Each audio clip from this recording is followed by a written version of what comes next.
Evening to you.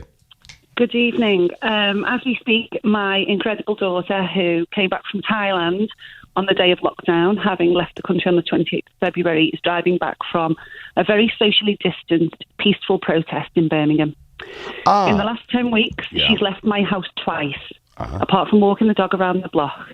She's a first-class honours degree student. She's not an idiot, but this mattered to her.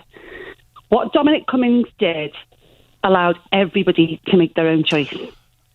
But there's one difference, Anne. There's one difference, Anne, here, isn't there?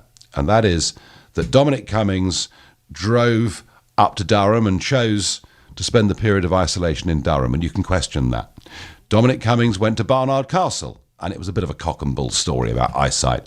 But in both cases, Cummings made clear they didn't interact with any other people at all. Isn't the point here, Anne, and I'll come on to the Birmingham thing in a moment, but isn't the point here, Anne, that yesterday 15,000 people were not socially distancing? Isn't that really the point? Has that happened on the tubes? Has it happened on the beaches, as you said? Did you see the videos of VE Day? People congering up and down the streets? This has been a green light since Cummings did what he did. And regardless but of Cummings didn't break. But Cummings didn't break social distancing rules. And neither has my daughter today. How? She's been to a protest. Yeah. Nigel, please make yourself aware the way this was organised, and it really has been very well organised. It was Victoria Square in central Birmingham. It wasn't a march. It was people standing 2 metres apart because they respect each other, but they respect the Black Lives Matter. So why didn't they do that in London then, Anne? I can't speak for anybody else, Nigel. I'm just speaking about my daughter and what's happened today. But it's very easy for those people who want to blame the protesters. It won't be the protesters that have made this second wave come. It'll be the people, as you've just mentioned, in shops and supermarkets, on public transport, because this has been so appallingly led by this atrocious government.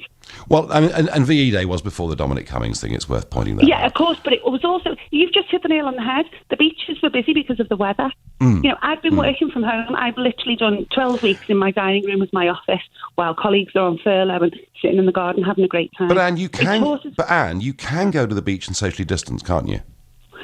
Nigel, did you see the photograph? I know. Look, my argument, Anne, is it was beginning to break down anyway because people are losing fear of this. I don't think Cummings, despite the fact there's no social distancing breach, I don't think Cummings helped one little bit with it. I agree with that point. But I do think those images from London yesterday, Anne, are damaging. But I also think young people with a moral conscience who want to make a difference for their future and their friends and their neighbours and their colleagues' futures is far better than going for a jolly on the beach because the weather's good.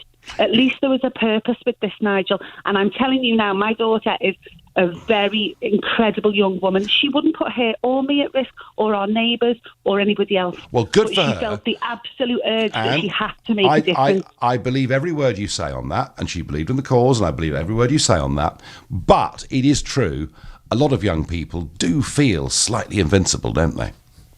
Of course, and I think I did when I was 21 when I joined the RAF, and I'm very proud to have served in our military. However, I have a very different opinion now. And look at Parliament yesterday. Did you, just a real aside question, did you really expect Alok Sharma's test to come back positive? And I tell you what. Look.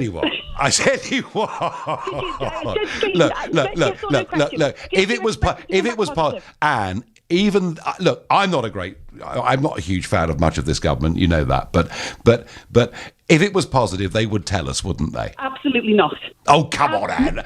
They can't outright lie to us like that, can they? Well, or was the test a false positive? Well, come on. And to the States by mistake. I tell you what, Anne. This is how little faith people are having in this government. I tell you, Anne, if you're right, it's a front page story for the Sundays. All right, Anne, listen, pleasure to speak to you. Off to Dulwich to speak.